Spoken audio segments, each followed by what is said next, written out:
Sino ba MC natin ngayon? ako Doc, MC, DJ, ako na intermission number mamaya. Wala raw na. Okay. Wala na. Magpapalit na ako costume mamaya. Yeah. So I think we will start. Oh, yeah, sige. So it's almost, it's 8 o'clock, yeah. Okay, thank you for joining. Thank you for being here, Doc Al. Ikaw ang stay na lang with us here kasi I think this Dr. Giselle will be logging out in a while. No worries. I mean, definitely I'm excited to hear our young guns. Not so young at heart guns na lang. Para insulto yata si Michael. Ayaw ba? Si Joey na lang yung young. Sir, compliment nga sa akin yun eh. Compliment. Kaso nga lang eh. Baka nakakahiya sa baka sabihin nagpapanggap ako bata eh. Batang isip pwede. Okay. Mukhang bata lang tsaka batang isip. You always have to be young at heart, guys. That's the way to keep you fresh and excitable. Okay. How many do we have in the chat? 16. Okay, very good. Okay, we can start. Yeah.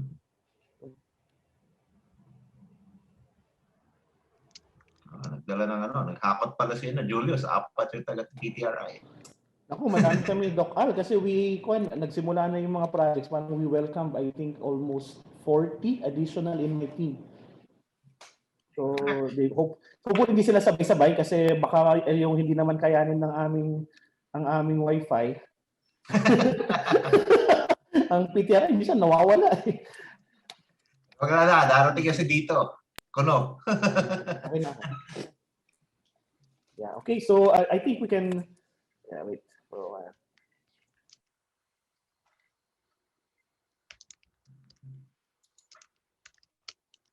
I think we can start. So good morning, everyone. Good morning, ladies and gentlemen, and welcome to Rec 6. This is the first offering from Rec 6, the webinar series. Rec 6 is actually the Research and Expertise Cluster 6 of the Philippine American Academy of Science and Engineering. This is particularly a material science, technology, and biotechnology. So, I'd like to first walk you through our house rules for this morning.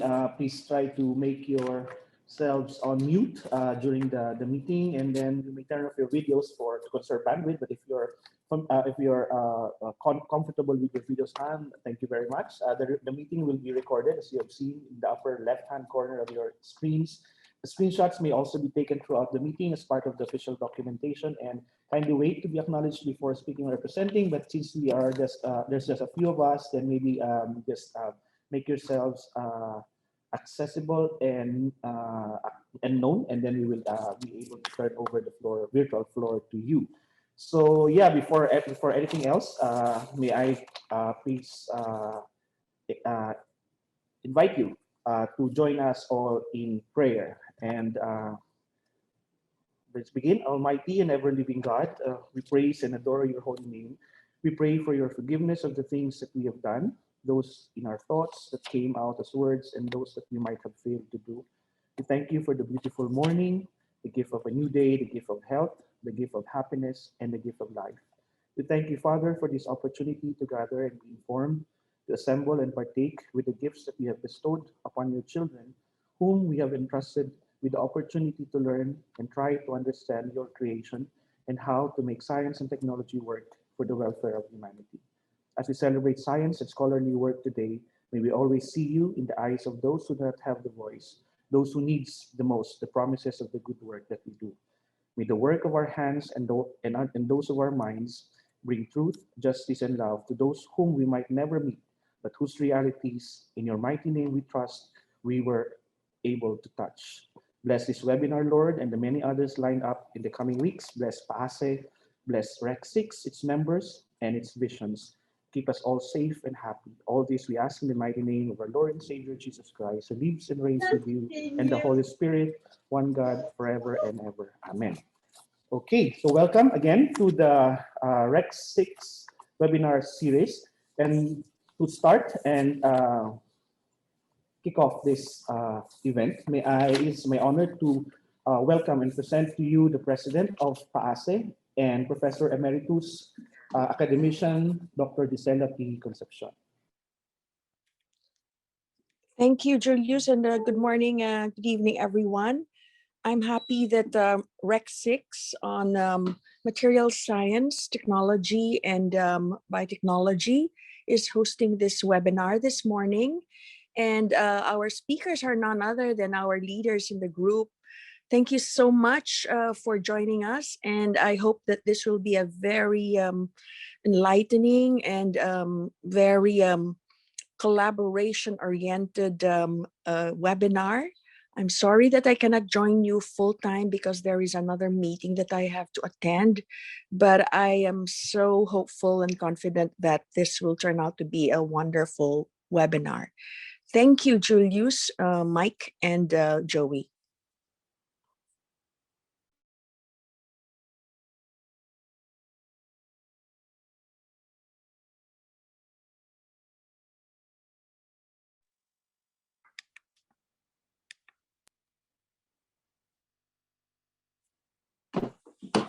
Okay, thank you very much, Dr.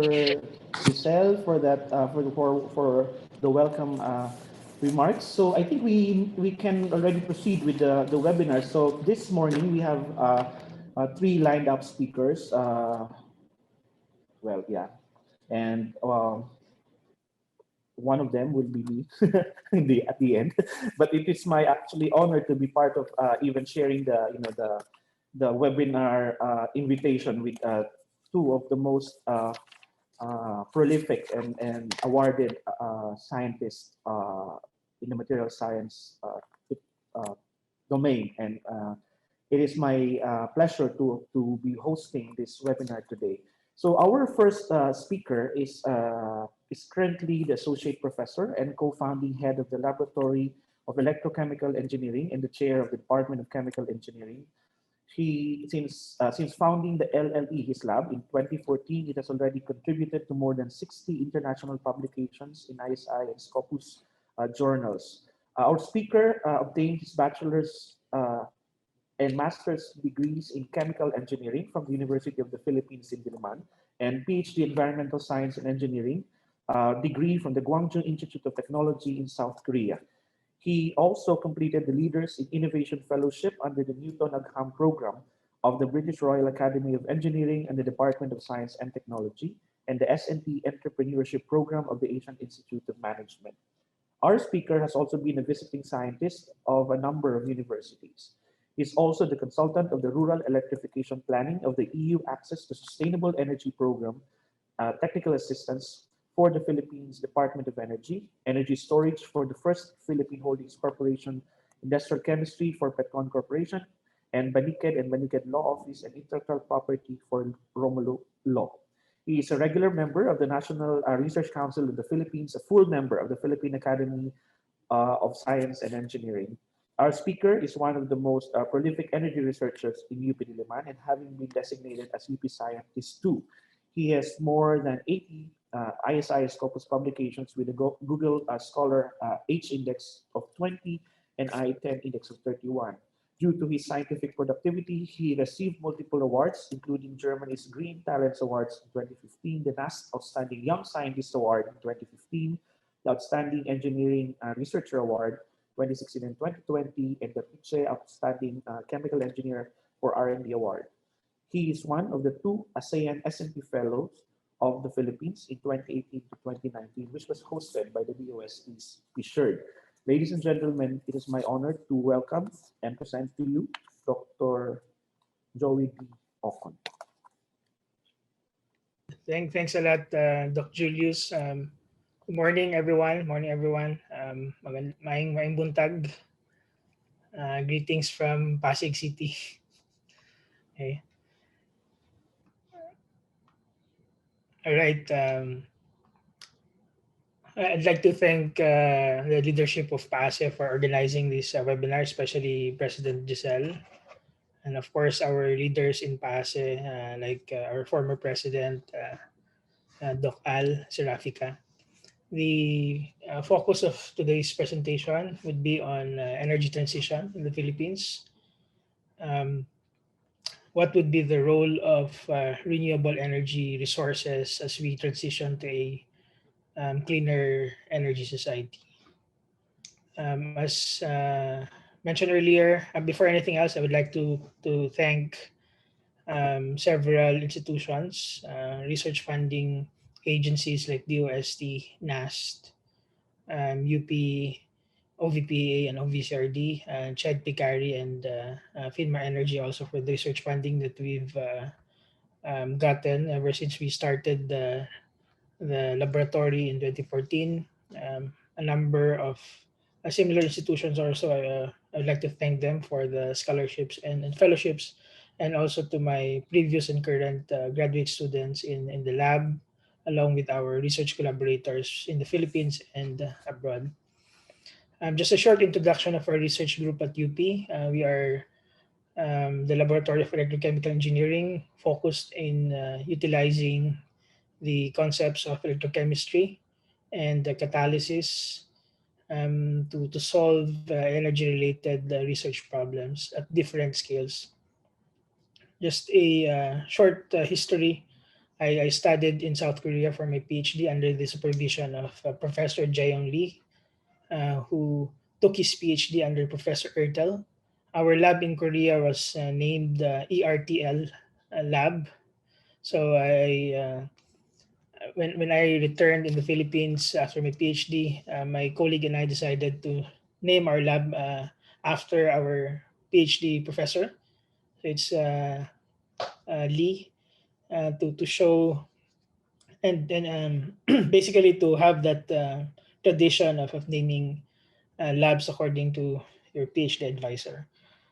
Since 2014, we've graduated around 2 PhD students and at least 20 master students in the various programs of the UP College of Engineering, and we have implemented and currently implementing more than 200 million worth of research and development projects as principal investigator. The research focus of our research group is energy storage, renewable energy, and the application of electrochemistry in environmental and energy applications. Some of our students are doing physics research through density functional theory calculations, understanding how molecules and atoms interact on the surfaces of catalytic surfaces. Most of our students are doing material science and catalysis, synthesizing novel catalysts and characterizing them from spectroscopic and um, morphological, and also knowing how they behave as electrodes in applications like batteries and fuel cells. We collaborate with people from the IEEE at UP at the device level research for some of our projects.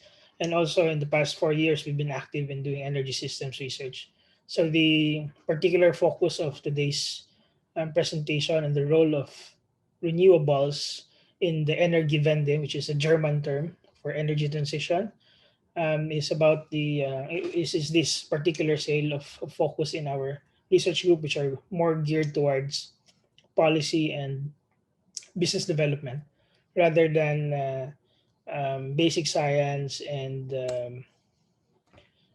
device development. So these are just some of the papers that we've published in the past years. At the cell level research, we've worked on electrocatalysis materials for batteries, hydrogen production using various techniques like electrochemical water splitting or photoelectrochemical water splitting. We proposed a new cathode material for a magnesium ion type of battery, which was published in the Chemistry of Materials and ACS journal, and a couple of other research on the chemistry level research. However, we are quite active also in the energy engineering program of the University of the Philippines. And the goal of this particular scale of research that we're doing is to provide science-based policy recommendations to energy, particularly off-grid electrification stakeholders to the use of optimization techniques, techno-economic analysis, and multi-criteria decision-making methodology. So we collaborate with several institutions like Mike, Raymond K, the research group at LaSalle, and also foreign institutions in Germany, in Hong Kong, and in Finland. For example, this is a paper that we published at Applied Energy in 2019. We have analyzed more than 500 off-grid islands in the Philippines and looked at their socioeconomic data, physical-chemical data, and renewable energy resource data, and perform cluster analysis to identify clusters where you have islands having the same RE resource. And the idea is that if you have a hybrid system deployment in one of the islands, it could be easily implemented to another island belonging to the same cluster. Our focus in the past years has been in the use of renewable energy in off-grid areas, and we've been able to perform the first techno-economic national scale techno-economic analysis for solar PV, wind, coupled with diesel and lithium-ion battery techno-economic analysis. So identifying what's the best configuration of hybrid systems if you are implementing it in these off-grid islands through the use of mathematical modeling and optimization. For instance, in this paper that is currently being reviewed in the journal Renewable Energy, we've proven that the hybridization of the current diesel-based generation in off-grid islands will enable the production of electricity, which is cheaper, cleaner, and at the same time, it enhances the reliability of the systems. Of course, the applicability of these renewable energy resources in these islands will depend on the solar resource. Fortunately, in the Philippines, we have a lot of solar resources. It's widely available in most parts of the country because we are near the equator. But for wind resources, you only have a few areas, okay, relative to the whole landmass of the Philippines. But still, the integration of these RE resources will definitely reduce the true cost of generation in the islands, and the implication of that is that it can reduce the subsidies that we are putting into these islands. So the current setup is that the difference between the actual cost of electricity production in these off-grid islands are being paid by us as consumers of electricity in the mainland through the universal charge for emission electrification. And there has been a lot of debate now in the policy sphere, like in the DOE, in the Senate, because DOE would like to abolish this UCME. And it is quite difficult to abolish UCME, especially if the true cost is really high.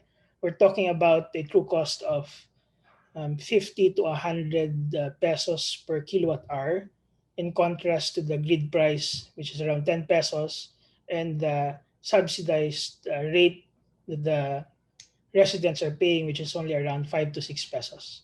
So indeed, the current scenario of using diesel generation, it's too costly, and there is an opportunity to hybridize most of these off-grid islands, especially the bigger ones.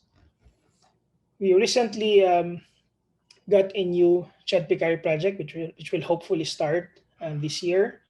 And following our approach in our previous projects, we've focused on multi-scale research approach with several work plans at different scales of research.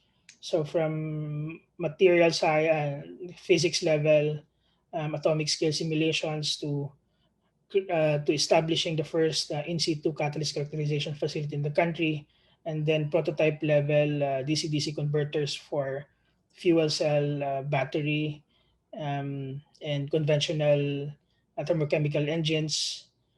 These are just some of the scope that we are um, we are planning to do in our new CHED-PCARI.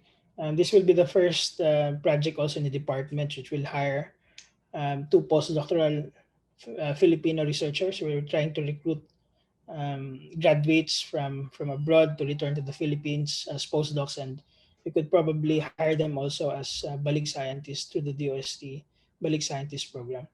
Now, I'd like to move to the main um, main paper for this talk. This was a paper published just recently, just last month. It was accepted at the journal Renewable and Sustainable Energy Reviews, and it's the first 100% renewable energy study in the Philippines. I will present first the methodology of the paper and then some of the results. We really don't have a lot of time to discuss in detail, but I'll provide you a quick summary on the insights that we got from this particular study with our partner university. So this is the first 100% renewable energy study in the Philippines.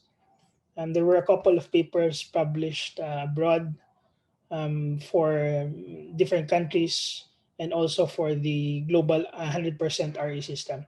So this is the overview of the Philippine energy system. We have currently a good mix of fossil fuel based generation like coal, oil, natural gas, and renewable energy based generation using hydro, geothermal, solar PV, wind, and biomass. Um, we have a good fraction that is coming from renewables. However, in the past decade, it's quite alarming because the share of coal-based generation has been increasing in terms of the power that we are consuming. We have one of the fastest growing economies in Asia before the pandemic, and hopefully it will be on track again once we've hurdled this pandemic. Um, the target, according to the Philippine Energy Plan, is to have an optimal energy mix of around 70% base generation, 20% mid-merit, and 10% by 2030. We have signed several commitments to reduce our greenhouse gas emissions, such as the Paris Climate Accord in 2017, wherein we promised that we will reduce 70% of our emissions in 2030, and the Marrakech Communique in 2016, which we have promised to achieve net carbon neutrality and 100% RE utilization eventually. So we have a growing demand for energy, and as the economy grows, we are expecting that we need more power to sustain our industries. 100% a 100% renewable energy transition pathway study it's more than just an academic exercise. The goal of this study was to show that it's possible to decarbonize our electricity, not just the electricity system, but the energy system at large, especially if you look at it in the context of a depleting natural gas resource in Malampaya. And there are plans now to import a lot of natural gas to supply our natural gas plants in Luzon. There is a lot of volatility in the fossil fuel-based market. And in fact, these create stranded assets in the future if we are not careful in putting up too much coal-based or fossil fuel-based generator. The advantage of utilizing solar and wind, for instance, it's because of the modularity and the scalability of these RE systems. It's quite easy to deploy it in any part of the country, okay? And it's quite easy to increase the capacity of these systems. So there are a lot of benefits of decarbonizing our energy system, and then we want to show that the economics also make sense, not just the question of the technical side, whether a high renewable energy based energy system in the Philippines will be able to supply electricity reliably.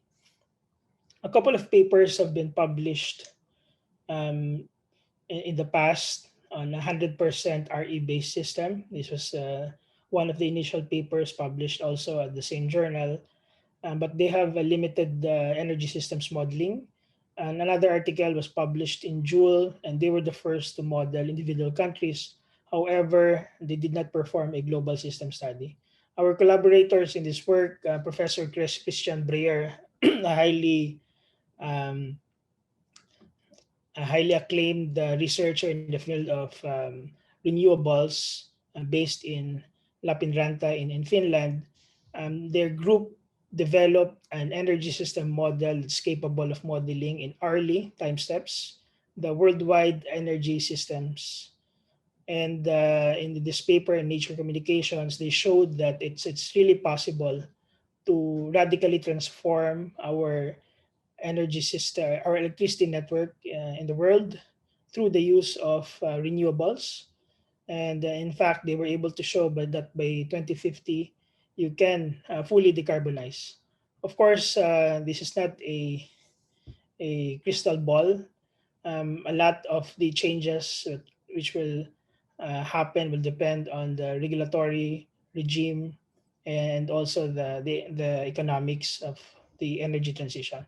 So there were several country level studies performed in Chile, Bolivia, and this is the first study for the case of the Philippines.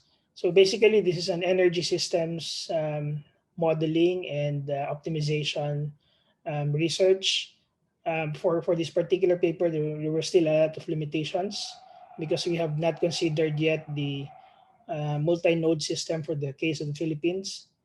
Um, there were a lot of I will not be able to show all of the equations that we use for the constraints and for the mathematical modeling. The documentation is provided for in the Nature Energy paper they published a couple of years ago. The energy transition model was performed in 5-year time steps. So you start with 2015 and then you have 2020 up to 2050. And it will try to find the best pathway to reduce our emissions, okay, to zero by 2050. All right, so the system modules in the LUT model, they have the power and heat module, which will look at of course, your renewable and conventional energy resources, your demand side, and other associated technologies such as storage, whether it's battery-based, hydrogen-based, power to gas, or gas storage. There's also a transportation module because the transportation sector is emitting a lot of emissions, and I think it's a very important to electrify this sector through the use of batteries or fuel cell electric vehicles to reduce emissions. Another module is the desalination module. Of course, with the excess electricity from renewables, we can tap those excess electricity to power desalination plants, okay, to generate water for the Philippines.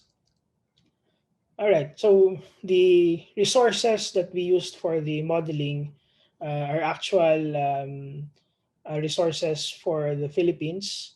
Okay, have your solar PV resource, wind resource from the NASA database. And as mentioned earlier, we have good coverage for both solar and wind resources. The demand also for the Philippines in the modeling was projected according to our economic growth, okay, pre-pandemic. And as you can see here, we are in the demand for energy in the different sectors is really increasing as expected. And as you can see here, you will have an increasing demand share for electricity that is growing relative to the other sectors. And this is because of the electrification of various sectors, such as the transportation sector, okay, and even in the industrial sector. So these are some of the assumptions and constraints. The optimization is performed in hourly time steps for an entire year. There was a constraint of a maximum of 20% growth because you don't want to disrupt your energy system if you inject too much renewables, and of course renewables are intermittent, so our energy system will not be able to accept them without failing. And there are no new fossil fuel based generation plants and no nuclear capacities added after 2015. Of course, we don't have a nuclear power plant in the Philippines. The current power plants that are installed in the Philippines are assumed to be utilized until the end of their lifetimes, and eventually they will be decommissioned. As for renewables, appropriate storage technologies were explored, such as batteries, flywheel, pumped hydroelectric energy storage, along with other technologies. Now, to make sure that we are driving the system to seek the least cost, there was an assumption on the carbon tax, and eventually, I think the world will eventually adopt taxing of CO2 emissions, okay, to compensate for the cost of emitting CO2, which is not really accounted in the electricity cost. And in addition, renewables and energy storage technologies, they will reduce, their prices will reduce according to the cost curves. So the more we produce, let's say, solar panels, we expect that the cost will reduce following their experience curves. Prosumers, basically these are producers and consumers of electricity, such as residents with solar PV panels in their homes are allowed to sell excess electricity in the grid through the net metering setup. So just a quick rundown on the results of our study. As you can see here, fossil fuel will dominate up to the first 5 years, and eventually yellow, which is the PV single axis technology, it will continue to grow significantly up to 2050. And the conclusion here is that if the Philippines is to transition into a highly or a deeply decarbonized system, then the backbone of the transition will be solar PV. Wind, while we have ample wind resources, will not be able to supply the bulk of our energy needs, okay? Primarily because of the limitation in its resources, okay, all around the Philippines. In terms of electricity generation, again, PV will be a majority of the power production by that time. During the transition, the oil and coal-based power plants currently available will be replaced by solar PV, while the gas plants will eventually utilize synthetic fuels to satisfy peak load at certain times. All right. In terms of the heat sector, technologies like electric heating and heat pumps will play a huge role in decarbonizing this particular sector. Heating, we don't have a lot of heating requirement in our households, but they will most likely cater industrial process heat requirements, with some domestic hot water requirements also. The sources of heat supply, utilizing direct electricity and heat pumps, this will be the main technology that will be used, although there are some share also for solar thermal and biomass. In terms of electricity-based heating, it will increase from 0.7 in 2015 to around 40% in 2050. So it means that this is another high potential sector also for electrification. So not just the transport sector, but also the heat sector. In terms of the transition in the transport sector, we expect that the least cost system will have a combination of course, electrified transport options like your electric vehicles, your aviation sector, which will most likely utilize synthetic fuels, okay, which are not really emitting a lot of CO2 if you are getting your fuels from renewables. Marine freight will be most likely using also synthetic fuels, while other transport options such as rail will be using electricity to power the trains. In terms of fuel type, as you can see here, by 2050, around a third will be through direct electricity powering. Some will be powered by hydrogen, such as fuel cell electric vehicles, and also methane.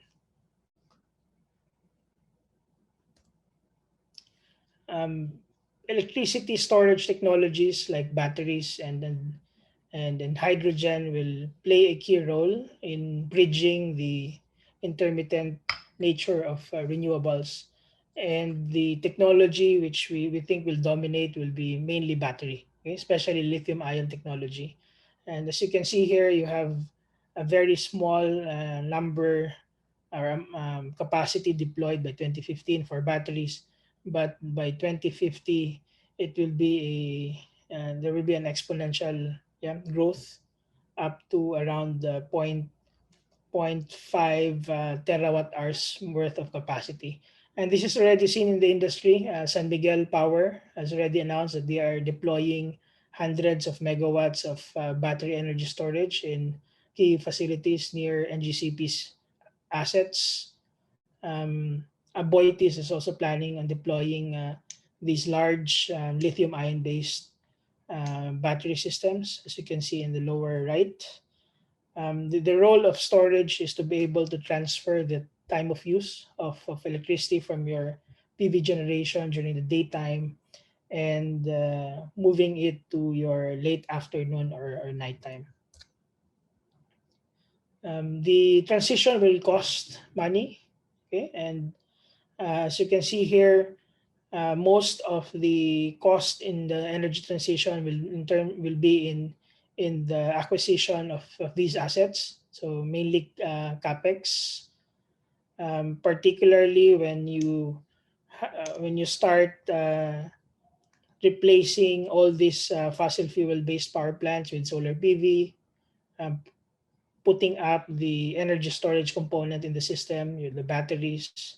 Okay, so that's seen in the figure in the low the investment in technologies figure in the lower left.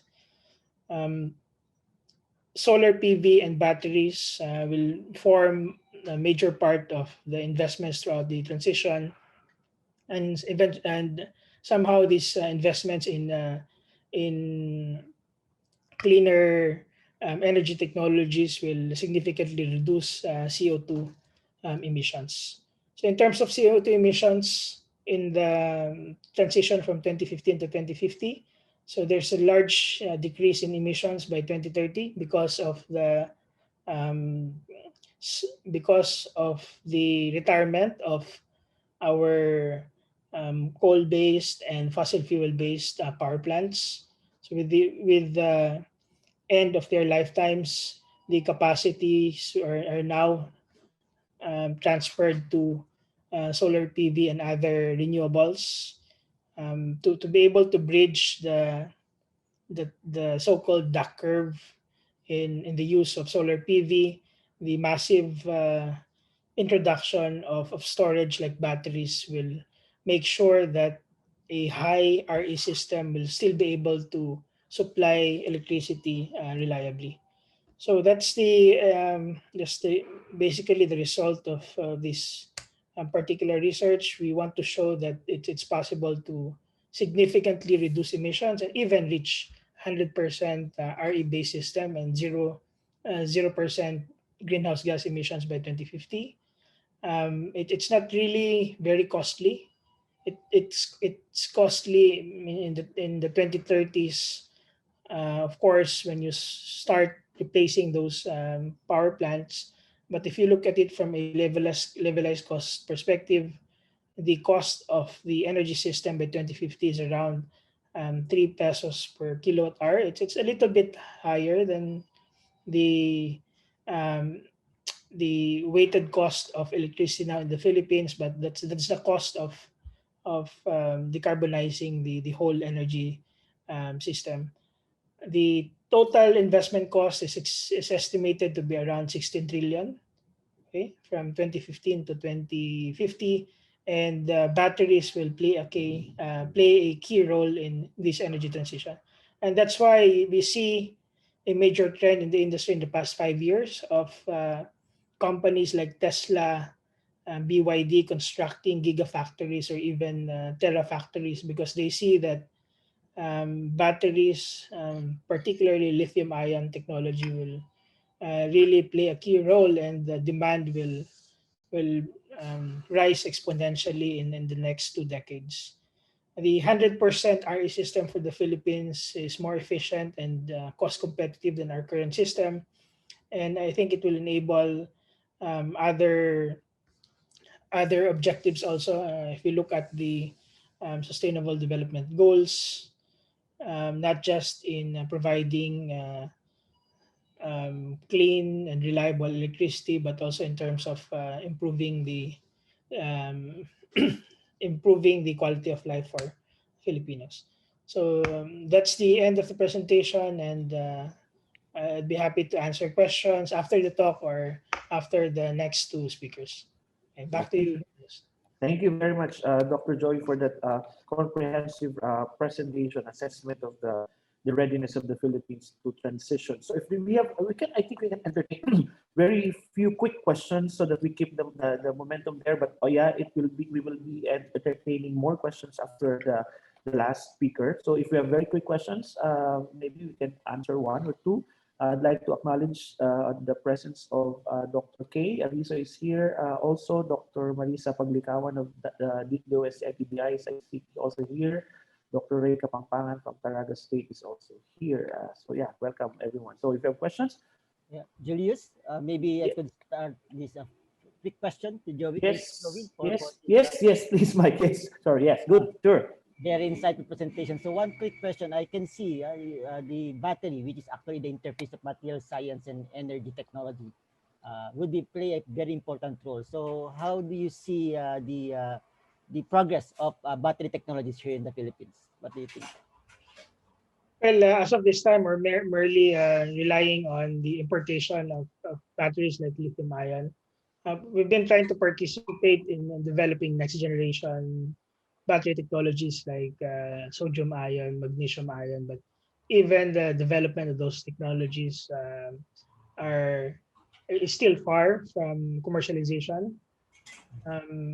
I think it will take another 1 or 2 decades before a new chemistry will be introduced in the market. Okay. I also had the same question, Mike, about the energy storage, because that's really key, right? In all this conversation. I have very quick question, Joey, about did you ever assess? Because in the summary, you did mention about the regulatory and economic levers.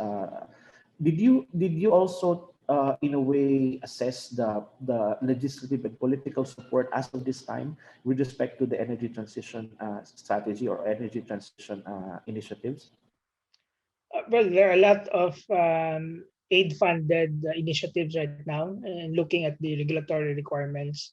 But I think it's important that the DOE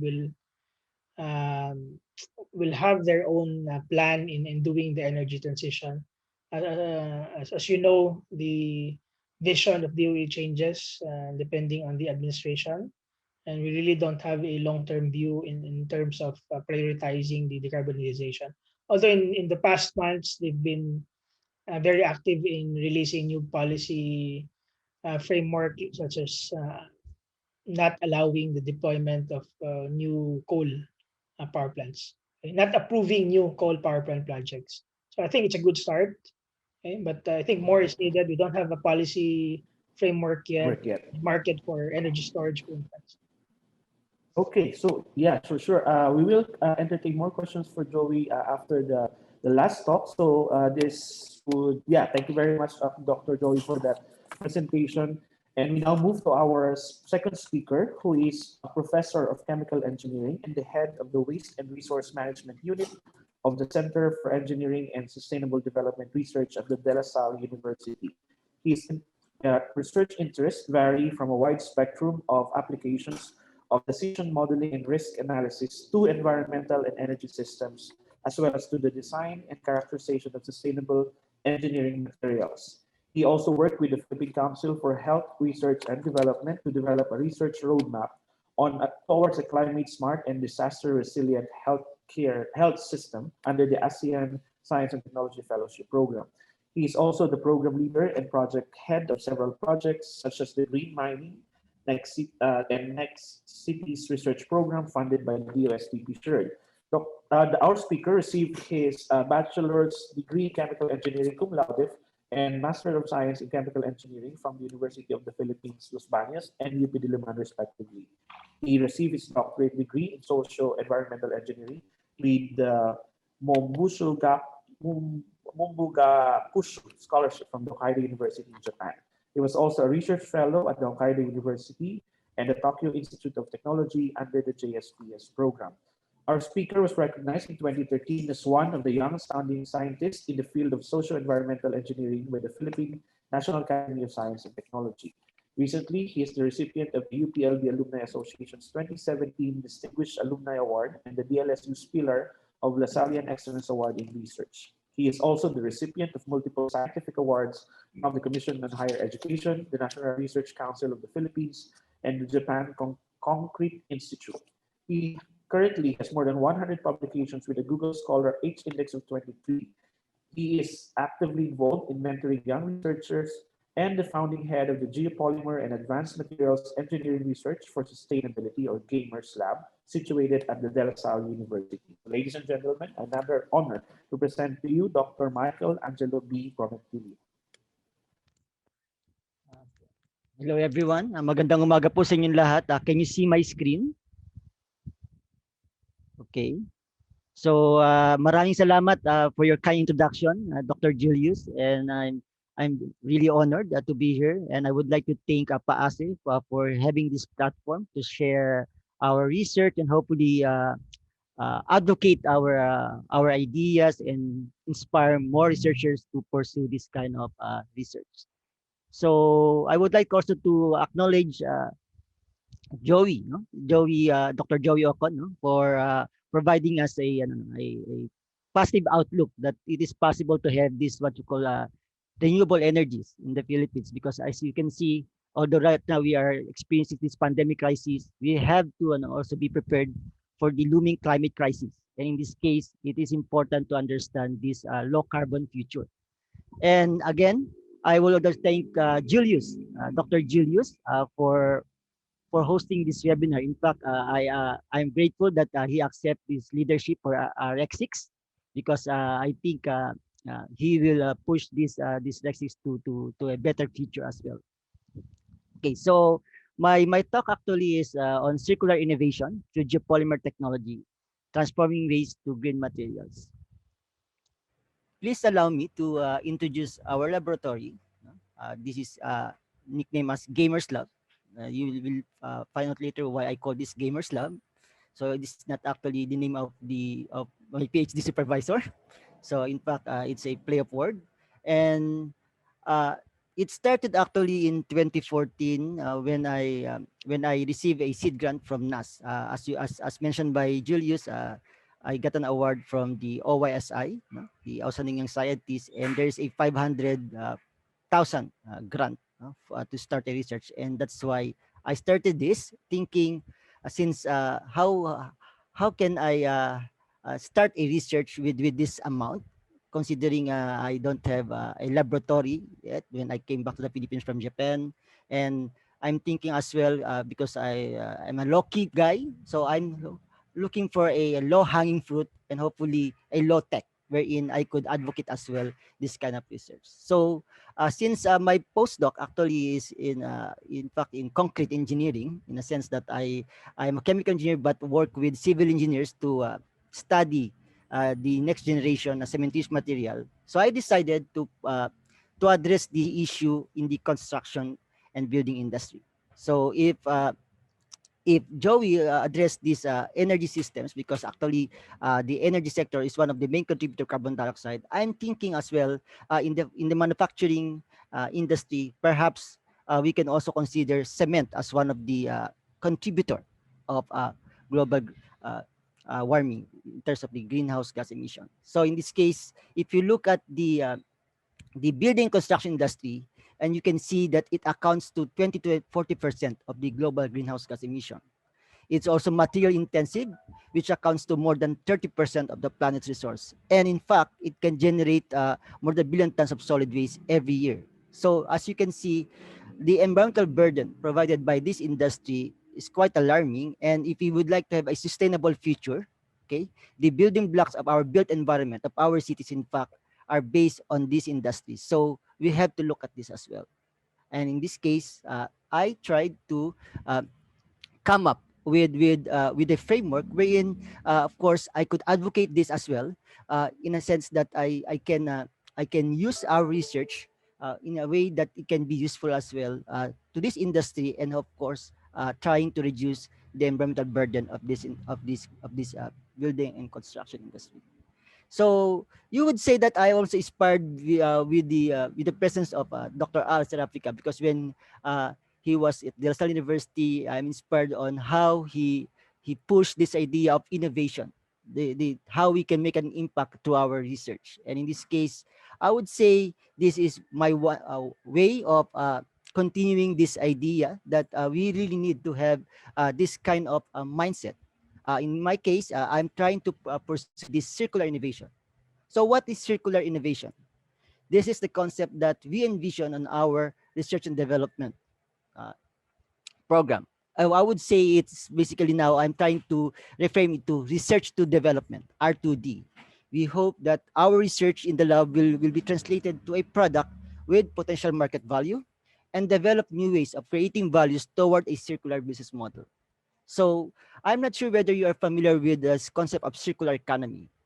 In contrast to linear economic models that follow the extract, pick, use, dispose pattern, circular economic models provide an opportunity to transform waste to resource, then use this as a valuable input to create desired products rather than extract further new raw materials. So in our laboratory, in Gamers Lab,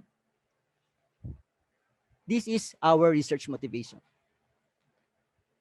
We would like to know how we can utilize this vast amount of waste materials available in the Philippines and use this as a resource to produce eco-friendly building and construction materials.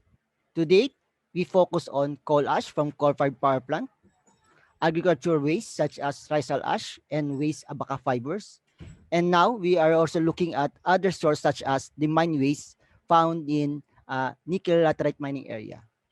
Proper management of this waste would reduce its environmental burden, but it will be a win-win if we could develop, okay, a technology wherein we can use this waste as a raw material to produce high-value product. In this case, I explored for several years, which I mentioned to you since 2014. I'm looking at this technology as a potential game changer. So what is a geopolymer? A geopolymer is actually, it's a kind of an inorganic polymer material. In fact, you can check several literatures. It started in the 1970s and coined by a French chemist or chemical engineer named as Davidovitz. So it can be formed from a reaction of materials rich in reactive silica and aluminum mixed with an activator, resulting in a 2- and 3-dimensional aluminosilicate polymeric network. So we can use these waste materials to create an alternative cementitious material through this technology, wherein it will have a lower carbon footprint as compared to Portland cement-based materials. So in Gamers Lab, we tried to develop product by using this framework. So I would say it's not a linear process, it's a circular process. It is iterative in nature because we are looking at the potential of raw materials here in the Philippines and hopefully come up with a product that could be has a potential market value in the future. So this is not merely wishful thinking, which as a dream is anchored by scientific rigor and iterative research and innovation framework. So normally we start with the raw material characterization to assess their potential for geopolymerization. So in this case, we employ tools from material science to characterize the waste material, like using XRD, XRF, FTIR, and so on, in order to understand the potential of the material for geopolymerization. So in this case, The most important, of course, is the presence of the reactive alumina and silica. And then we use tools like statistical design of experiment to optimize the desired properties of the product. And we characterize and tested this product for its potential application. Sometimes we will not able to get the desired specification. So we tried to do some pretreatment process or reformulation in order to check whether we can have this kind of desired product for engineering application. So these are the things that we are doing in Gamers Lab. So in our laboratory, we play around with these raw materials, hoping that we can produce some innovative products. Here are some of the research outputs, and in the next slides, I'll try to give you some examples of what we are doing or some of our output. Okay. So for example, you can check this paper. It was published in Materials. It's an open access high impact journal. In this paper, we show the potential of waste abaca fiber to improve the flexural strength of geopolymer composite. In fact, I can see now a potential collaboration with Julius on how we can improve this further as regard to the use of natural fibers in reinforcing this geopolymeric matrix. Another paper we also looking at in this paper in this study is in fact trying to determine whether the metals, the heavy metals, for example, in the fly ash, are effectively immobilized in this matrix. And in this case, we tried also to develop product like a geopolymer-based soil stabilizer. So in this case, we are trying to understand the properties of geopolymer-based soil stabilizer in such a way we can develop products that can be used as structural backfill. So you can look at this paper in Minerals. It's another open access journal published in MDPI. So you can see here that we tried as well to publish our paper in open access journal because we believe that this is the best way to disseminate, of course, our paper, our findings. And since our research is a public good, because it is actually most of our research is funded by the government.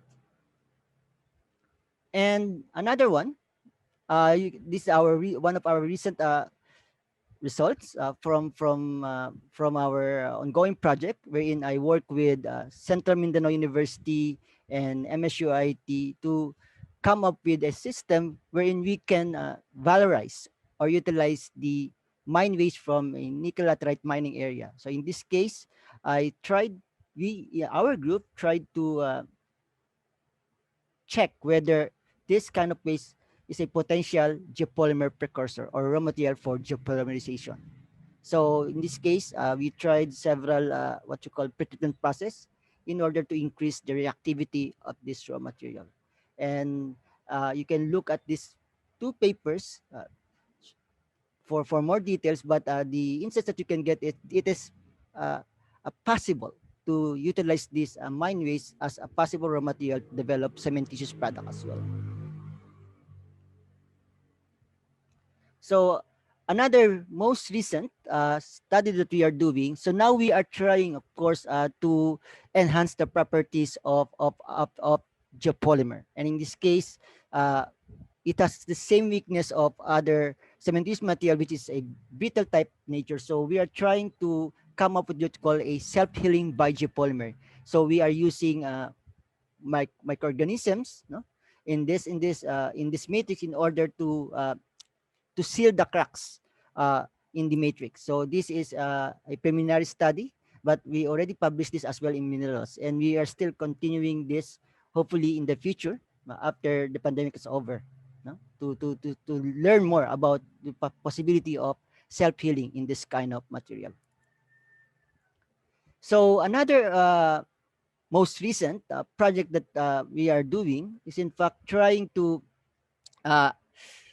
apply this as well in the repair and reconstruction, for example, of heritage buildings. So this is actually in collaboration with my colleague in civil engineering, Dr. Jason Ongpen. So we are trying to develop this engineering cementitious composites, or possibly this textile reinforced material. So this is actually starting. This project actually just started a few months ago, and we don't have any we don't have any how to say significant findings yet, but I'll be glad to share this to you when we have findings 2 years from now, because this is a 2-year project. But the idea is, hopefully, we can have this kind of green materials in such a way we can use this to lower the carbon footprint of the building and construction industry. Okay, so the last slides actually is basically, this is my how to say my uh, main story for this presentation, is actually just to highlight that for me the achievement of the research that we are doing is in fact not only with the publication of the papers, but with the development of the human capital. For me, it's my most important resource and output as a researcher, and I'm proud to say that of course my students who shared my vision about this advocacy on pushing research toward innovation. So I encourage them to join competition, to disseminate this in different platforms, because for me, no, it's not only about winning this competition, but it is about using this platform to advocate this idea, this research program, and hopefully inspire other researchers to join us, to collaborate with us, or even do independent study and have many more players in this ecosystem of innovation toward this kind of developing green materials. So our team, for example, in this photos, we join in the NRCP Best Poster Paper, in the MFET Award, MFET, the Magsaysay Future Engineer Technologies Award. Okay, and also, of course, I'm also grateful to DLSU for providing us another seed grant. We call this as an innovation seed grant to pursue for possible translation of this in terms of commercialization of the product. No? So in this case, unfortunately, we were delayed because of the pandemic. So hopefully we can continue this dream of pursuing this commercialization. So that's why I encourage as well my students to join pitch competition, to be involved in this kind of ecosystem, so that they will understand, okay, on the potential of coming up a startup out of a research from laboratory. So through our geopolymer research, this should be our vision. It's actually a resource recovery business. Our ultimate goal is to see our product to have a market value that will have an impact to relevant industries and sector of society. Our long game is to advocate business models anchored in resource recovery within the circular economy framework. And we are already envisioning, for example, we envision a startup like G-Matrix to produce this product. So hopefully, no, hopefully, this is our dream. Maybe 5 years from now, maybe more startups will consider this kind of business models. Maybe more researchers would develop similar products, or maybe more entrepreneurs would pursue this kind of business models here in the Philippines. And this is actually the pitch we will going to show for our actually 9 a.m. meeting with PCHED, because our team is requesting for another fund to pursue this translation of research through the fast track program of DOST. And I have to actually leave you soon later because I have to be there in the TPE to support my team. So anyway, I can always answer your questions. You can always email me if you have ano, and I'm open to collaborate as well. So, but the idea is we are trying to produce a product like composite boards from these waste materials. This is not new, but hopefully we can these ideas should diffuse in the market, or even to the wider audience, so that there will be some level of acceptance. And of course, it is a long process. So again, thank you for your time, and I really very grateful for providing me this kind of platform to share what we are doing in our laboratory. Thank you very much, Dr. Mike, for that presentation. Yeah, it's quite very relevant, at least to our institute, because the PTRI is also working with De La Salle now through Dr. Jason Ongpeng as exactly on that project and MSCRAP. As you know, PTRI does not have any civil engineers in-house, so we are technically outsourcing that part. And yeah, what a small world, and you're working exactly on that same matrix material. So count us in on the textile component of that research. We are basically starting together. Our project, our complementary program is co-build text. We call that the construction and buildings utilizing indigenous locally developed textiles. So I think it should be a very good complementation altogether. Okay. Yeah, I'm glad to know. Yeah, because Jason, is actually my collaborator in MSCAP. So I'm one of the co-proponents of this one. Good. Yes. Good. Okay. So it would really look everybody together. So yeah, in the interest of time, anyway, maybe okay. Dr. Ray Kapampangan here has a question. So maybe Dr. Ray, should go. Good morning, Sir Mike. Oh, hello Ray. Kumusta? Oh, yeah. Sana matuloy na yung collaboration. Anyway, I just want to ask because during our discussion last time, Caraga State University din kasi did some geopolymerization research. And then, ang concern ko lang, do you think sustainable, like, let's say, the utilization of mine tailings? Now, if we look at like bulk processing of, if we have the product, we need to commercialize. So, do you think sustainable ba yung source? Yan po. Thank you. Thank you, Ray. Thank you, Ray. Actually, I'm also very glad that you are here because as you may know that I'm pursuing collaboration with CSU as well. Of course, hopefully in the future we can do that. And I agree with you. This is a very good research question. In fact, that's why I'm after this 3R. Maybe you are familiar with this because you in the 3R project, which is I'm trying to utilize these mine waste, through the geopolymer technology. These are some of the concerns later on how we can commercialize this. So yeah, this is a good research question on the how we can sustain the feedstock for this geopolymer technology. And that's the reason why I try to diversify the raw materials. In fact, if you look at the trend in Australia and the US, they focus on coal ash. And of course, later on, maybe coal ash will not be available. So you have to diversify the different feedstock, and mine waste will be one important feedstock as well. But there are other feedstock that you can look at here in the Philippines that could be potential geopolymer precursor. So this is a good research feature that we have to look at as well. The sustainability of the feedstock for this technology. Yeah. Thank you, Sir Mike. Yeah, very interesting indeed. And yes, Dr. Ray, I must also say that's a very fundamental question. And Dr. Al has been one of our champions in that part because magkaiba yung when you say materials are abundant versus materials are available. So yes. That's really a very huge problem even in the textile industry. So yeah, all the more dun sa mga downstream applications niya. But yes, I think the biomass and valorization activities are really the way by which we circularize production. And yeah, thank you very much for looping everything together. And yeah, convergence, as they say, right? Yeah, thank you. Yes. And Dr. Mike, right? Yeah. So yeah, small world. Dr. Mike, and I think you know Ray. Ray is a very good friend as well. We were together in Taiwan. So yeah, very good. Night market buddy. So yeah. Ray is actually we're working or din may mga nabiting kami mga proposal, but yeah. Sana matuloy na yun. Sana matuloy na yun. So I'm yes. eyeing for maybe collaboration among us. Yeah. Yes. Please. Thank you.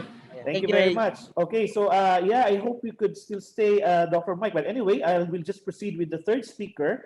The third speaker, I will introduce myself. Oh, sorry. No problem. I'll introduce myself. So I am your host. So I'll be giving the last part, and hopefully it will not be, will not bore you to the details. But yeah, let me just go over this one. I think the nice part here is that since our Rec 6 is about technology, that you see really science being made, being put to good use or practical use. So I think that's also what I'm trying to skim through in this presentation. Please bear with the details, but the idea here here is how do we actually localize these paradigms? We were all, I mean, Mike and Dr. Joey, were all educated, at least within, the Asian continent, and the paradigms of the research actually needs to be localized in Philippine settings or Philippine context. And I think this is the challenge. The science is there. Science is similar anywhere in the world, but how to make science relevant to us is actually the question. And this is also the thrust of this presentation, how to make this, really hardcore, as Dr. Mike said, the real hardcore rigorous science relevant to our case. So, okay, let me share my screen. And maybe I will proceed. Yes, I just for those people who might have missed, I am with the DOST. Yes, I want to continue. Where's my computer? Okay. So I am with the Department of Science and Technology, particularly with the Philippine Textile Research Institute. So yeah, my presentation is about the spectral tuning and of optical materials. This is enabling the anti-counterfeiting strategies for Philippine handloom woven textiles. So yeah, the outline will be as follows. We will go over counterfeiting. This is a problem that came out quite recently. We'll go over phosphorus. Phosphorus is just one type of optical material. The optical materials, as far as trap depth engineering, deep trap persistent luminescence in science, and the cuboid nitride system, just to give some idea and flesh on how this actually could be done. And then we go back and loop it back again to the Philippine anti-counterfeiting framework for textiles and the conclusion. So this is actually one very disheartening event quite recently when I don't know if you encountered it or Facebook, when Cordillera textiles starting to be counterfeited. So these textile materials are not just meant to cloth you. They're not just meant to be there to be sold in Baguio market, for example, but these are also expressions of art, expressions of our culture. And to counterfeit this one is actually travesty to not only to culture, but actually to social and national interest. And as the Philippine Textile Research Institute, we are into this one. And how do we enable this type of strategies that actually counters this counterfeiting counterfeiting activities? So this is actually part of our smart colorants program. So this sprung from our natural dyes R&D program. Now we are going to smart colorants, how we could actually use optical materials in order to abate this looming problem of the industry. So textile anti-counterfeiting R&D loops together digitalization, Internet of Things, artificial intelligence, and covert technologies all together. But counterfeiting is multidimensional. So it has IP issues, IP law issues, customs issues, consumerism protection, even some documentation lapses on the part of supposedly cultural agencies, appropriation, conservation, the lack of education, and probably the lack even of innovation. But among all these phases or dimensions, the counterfeiting security marks would at least be one of the strategies that could actually approach this problem. So yeah, optical materials, as we go the basics of it, the interaction of light and matter has always been fundamental. It actually has produced a lot of Nobel Prize just by studying how light interacts with matter. And particularly in this case, we have different modes by which light could actually come out with its interaction with matter. And we are particularly focusing on photoluminescence. So spectral conversion through photoluminescence actually in 3 domains. I'll just go over this maybe quite quickly. The first one is actually what you call, this is actually what we call up conversion. This is the one that's applied for the imaging, the use of imaging techniques using optical materials where lower energy excitation is used and later on being able to actually pump electrons and be able to get an emission at a lower wavelength, meaning at a higher energy as shown here. In contrast, we also have this quantum cutting event where one photon is actually converted to 2 lower energy photons that actually could be used for some other applications, specifically for data storage and devices, and even for energy conversions. This is the down conversion systems on the quantum cutting. Sometimes it's interchangeably used. But this one in particular is quite straightforward. You have electrons being pumped to an excited state, relaxing to some intermediate states before they relax down and emit light. Also similar to this case. And this is actually downshifting, which is the mechanism by which phosphors are actually working. Phosphors are actually, there's a host, there's an activator, and there's an emission. So normally this is the mechanism that's actually employed on your LED lights. So you have a material, the phosphor material, being excited by blue light, and then emission actually happens at a lower wavelength. This is where energies are actually reduced as it passes through the material. So a very quick example of this, what happens inside the phosphor, is that electrons could be excited. They get relaxed in a way. For those who are in your advanced chemistry classes, maybe you remember Nephaloxetic effect, by which electrons are relaxed because of cloud expansion. And then further with crystal field splitting, you are looking at the lower level here. And then further with Stokes shift, this actually predicates the color that it actually produces. So this is the governing rule, governing principle of phosphor material. So I'll go over and discuss this idea using this material, because they also work with oxides and nitrides. It's actually by Professor Ron Junche. This is the guy in the middle in the picture, the lower right. It's actually one of the most renowned scientist in phosphor research in China. He just moved to Xiamen University, and he's quite a good writer as well. His papers have been very instrumental in my postgraduate training. So technically, he worked with this material. I'll not burden you with the details, just to give you an idea that it's a rigid material, it's a crystalline material. The network is composed of oxides and nitrides. Ibig sabihin, the one that surrounds your tetrahedra, and the one in the middle is silicon, which is actually stabilized by strontium. In here, as you can see in the diagram in A. This configuration allows it to be used as a host, and then the dopants could be introduced. So here you have the different rare earth metals that could be used. So phosphors actually rely on rare earth metals. For those who are not quite familiar, these are actually the metals at the bottom of the periodic table, yung ating lanthanide series. So you have either ytterbium or europium, quite extensively used. And then some other co-dopants are used in the form of dysprosium, holmium, or erbium. And here you could see the excitation spectra. A is actually the photoluminescence. Ang ibig lang sabihin dito is if it is doped with ytterbium, as shown in letter A, it actually emits at the red region. This is about 600 nanometers. And then pag europium naman, it emits about green region at about 520, 530.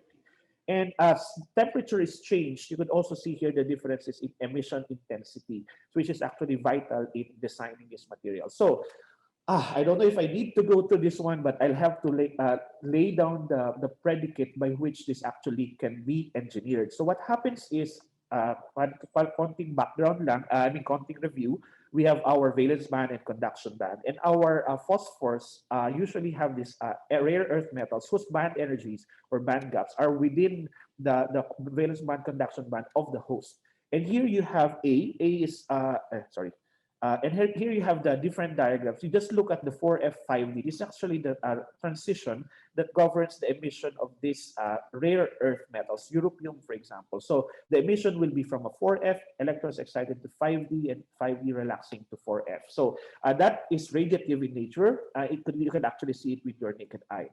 So what are we going into? The LED light is just one aspect or one application, but the more relevant one for our case is the glow in the dark. Maybe you have this one, glow in the dark, afterglow, persistent luminescence. Yung pag wala ng ilaw, meron ka pa rin nakikita. This is actually another optical phenomenon, more technically defined as persistent luminescence. It is when light it's emitted at the visible range, appreciably for a period of time, even if the excitation wavelength or excitation source has already been turned off. So it's going a little more in detail, but what I wanted to show you is there are different ways by which persistent luminescence comes about, but we will focus on the trap depth model. What actually happens here, or in designing this material, is that you have electrons in your host that are normally promoted or excited to your conduction band, and there are traps in between, and they are actually there. Now you have an external energy that should be sufficient for these electrons to actually get promoted back to the conduction band before it relaxes and merges with the hole in order for that to be radiative. Some energies will also be larger in order for these electrons to also recombine with the hole, and this is also radiative in nature. So yun lang yung simplification by which emission could actually happen. And this is one model that's actually being used.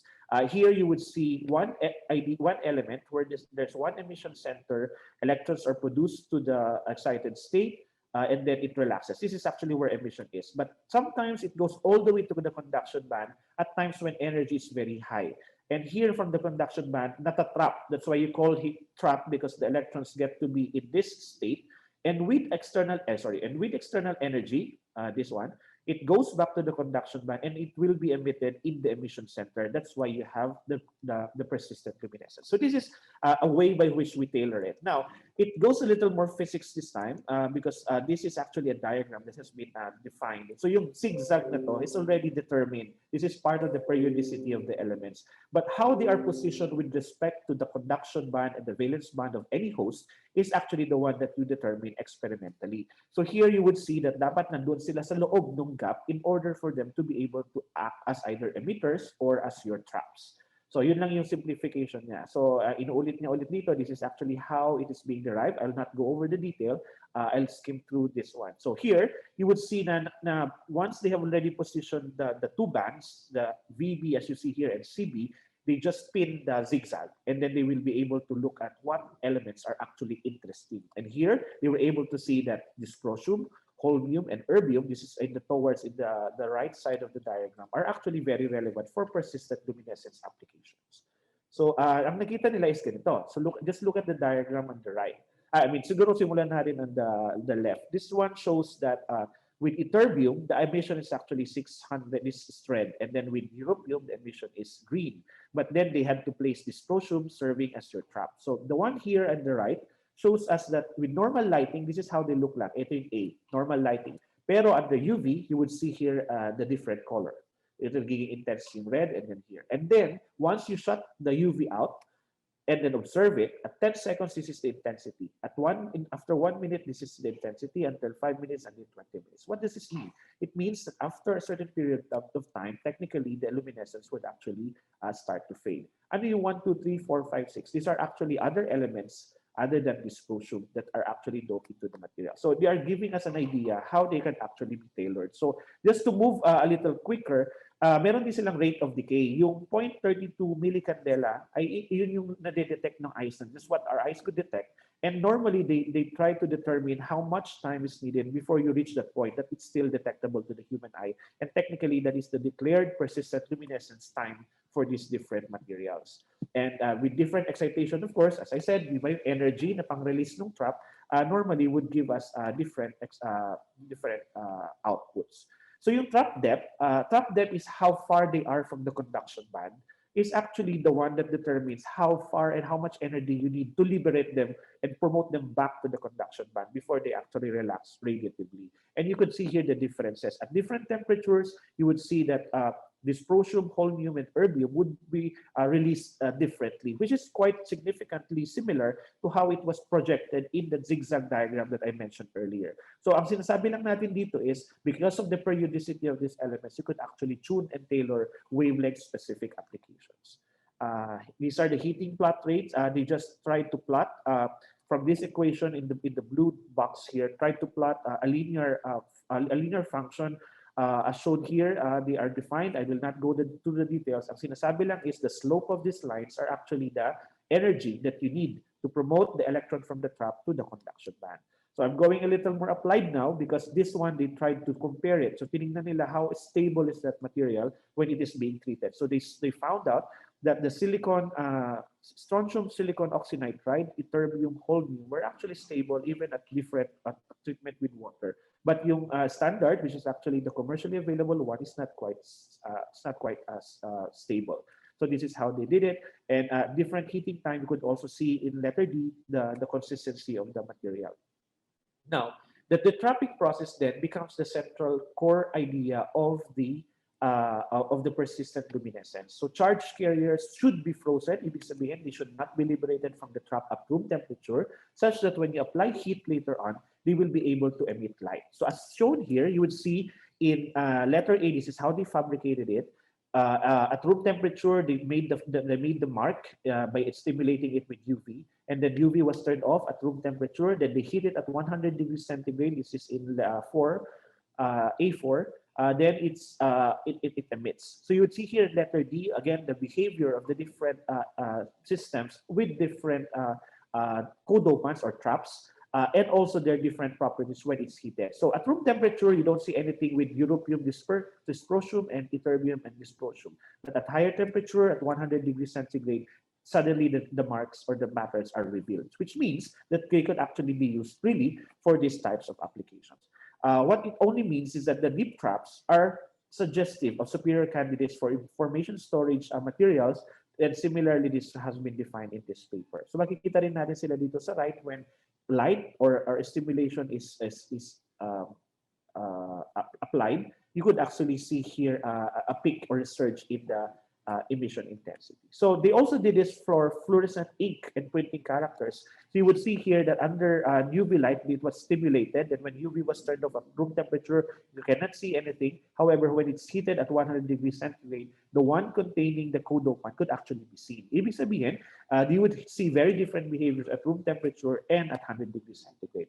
And then this is just another reiteration of the one I was talking about, where europium becomes your emission. This is where the light is actually seen.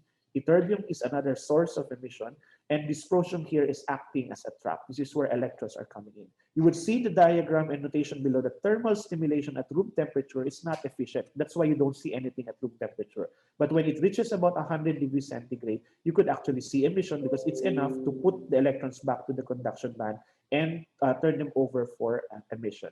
There's also such thing as photostimulation by 980 nanometers, quite small energy, but quite sufficient to promote the electron of dysprosium to conduct to the conduction band to emit either in europium and ytterbium. Quite a load, but I think what I'm trying to say here is the systematic way of designing this material. So they did this even for more practical applications as shown here. They made a film. And the two diagrams as shown here was that this is how they got the pattern. So the pattern was actually made by stimulating the phosphor material with 980 nanometer laser. And the patterns here could either be flat, as seen in letter B, or could be curved as seen in letter D. And this is how they look like under normal light in A and then normal and UV light as shown here. So it means what we just want to say here is that different traps, different different atoms could actually, elements could actually give you different light. Itong light na to ang magkakaroon ng practical application later on the one that we want to develop for Philippine textiles. So this is another diagram that shows the deep trap generation as a function of temperature. The depth of the trap is actually qualitatively described by the amount of energy or the heat that's applied before you see any luminescence. So the patterning has been done as shown here, and you would see here different output powers using 405 nanometer laser stimulation and a multicolor emission readout, just showing you that the merging and coming together of these elements actually does do the trick. So this is an example now. You would see here the oil with the line film. Yung line film, ito yung may pre-recorded image. So yung oil na inilagay niya is actually heated to, ay mainit, about 150 degrees centigrade. And you would see in this video that it's slow, the image slowly is formed because heat is actually stimulating the phosphor to release light. That's why you could see the image here being manifested as time really goes by. So this just goes to show that even unfolded materials or films that are actually curved, you would see here the integrity of the devices or the patterns that you could actually derive on flexible medium. It was also used to make QR codes as shown here. It stimulate yung yung code na yan using light, and then immediately when they turn off the light, I think there's a video here. Yeah, if you see the green light popping there, it's actually stimulating based on the pattern of the QR code. That's one line. And depending on the light it emits, that's actually how it generates the pattern. So you would see here a very robust application for data storage and information storage. I'll not go over this. This is similar to the first one that I mentioned, just going to show that depths are actually important. So I'm skimming through this one now, giving you this part, which is part of my dissertation on the spectral tuning of a material, and particularly we worked on the fourth one. This is its use for flat lighting and for persistent luminescence. So the first one is using that type of phosphor. Yeah, using that type of phosphor, we could see here the different ways by which they could actually be spectrally tuned. And yeah, the last one would be this material. So this is a solid state preparation of these starting materials with europium as the dopant, as shown here. And you will see here the diagram by which they are actually produced. It's a solid state synthesis, high pressure, 1,450 degrees centigrade, 0.9 megapascal, quite high. You would see here how the materials are actually being prepared. So I think I'll have to skip this in the interest of time, just to show you how it actually looks like under normal light and under UV light, under UV light. It's here we use europium doped with toluene, and have demonstrated how it actually could be used. So this is just the diagram by which we explained how europium and toluene actually work together. So this has been demonstrated in this diagram showing the synergy of europium and TM3+. And the persistent decay curves are shown here, showing how time is actually a function of the wavelength in terms of the intensity that it emits, at the same time the charging energy it needs. This is again the lighting off and on cycle. So I'm just skimming through this. Now, back to the issue about anti-counterfeiting. There have been bills that have been filed in Congress seeking for the protection of these materials of Philippine textiles. And we have put forward the digitalization of the Philippine handloom weaving industry. And let me just zoom in quite quickly on the covert security marks as shown in the right side of the diagram.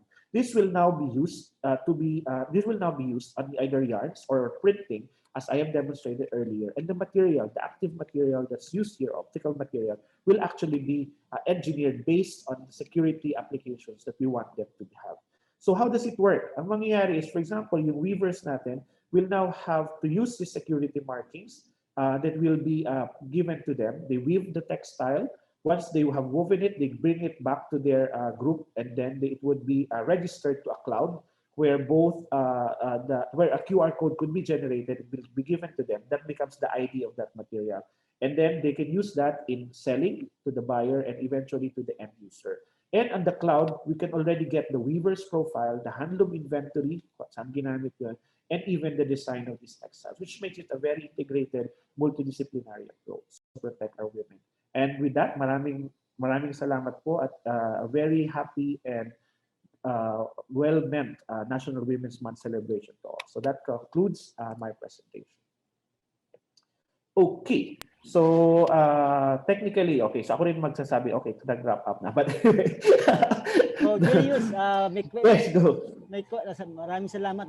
That's a very interesting talk, especially yung yung digitalization. I've become excited of the potential of this. Maraming pa pwede siya. For example, when you try to digitalize this, so yung mga product labeling, yes, if you have green materials, then this is a good as well, avenue. So ano nakikita mo prospect nito? I mean, with this technology, anong tingin mo ang prospects in terms of mainstreaming this sa industry? Yeah, we are already rolling it out very soon because this is actually a need. It has political interest and support as well, because we've been appearing before Congress about this one. So we are at the first phase. Wala munang designing of the optical materials. We just use what is already available to authenticate. So parang ang application nito, Mike, is when you're, for example, in Baguio and you shine a blue light. Parang sa mga bills, you would immediately see, ito nga, it's really an authentic one because kontrolado yung nagbibigay.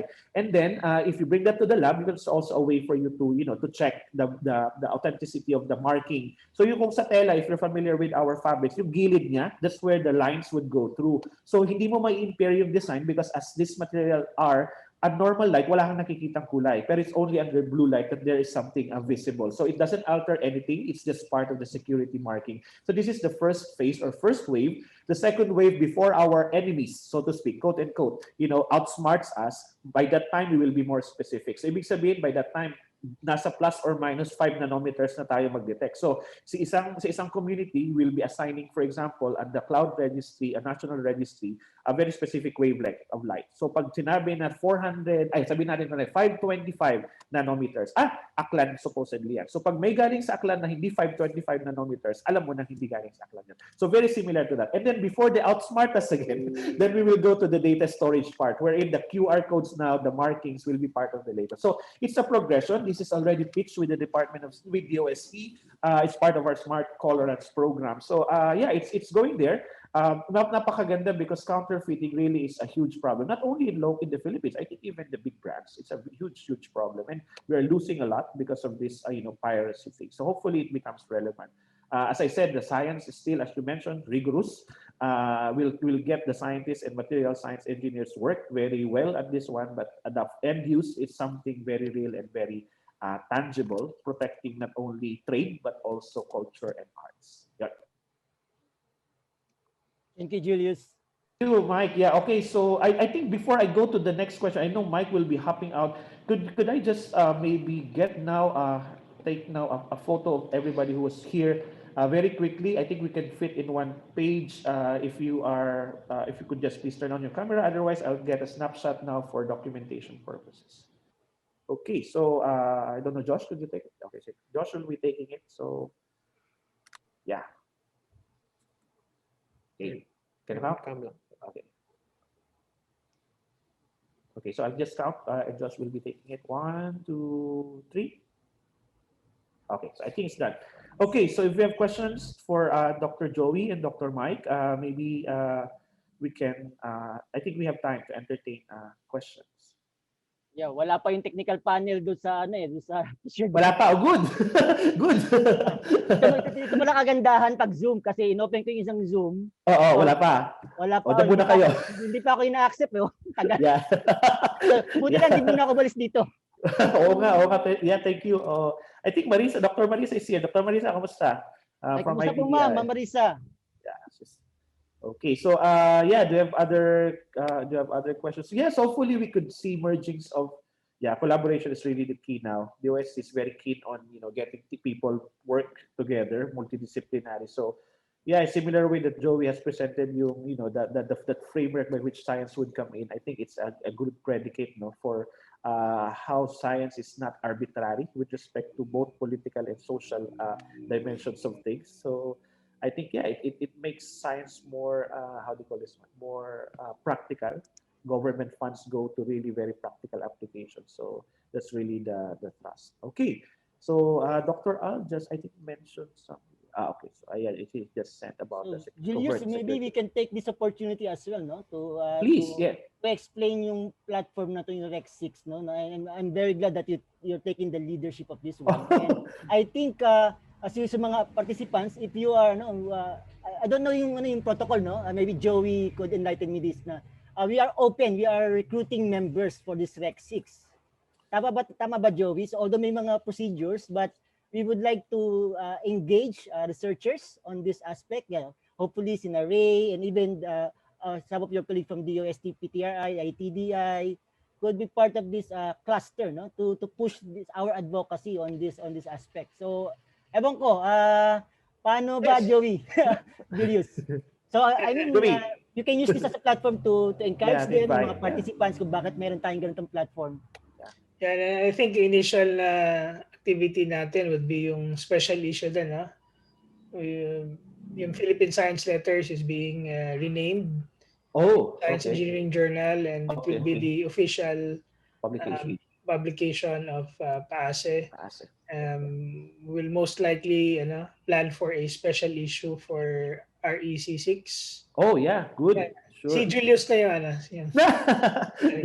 I think Dr. Doc Al is here. Yeah, sure.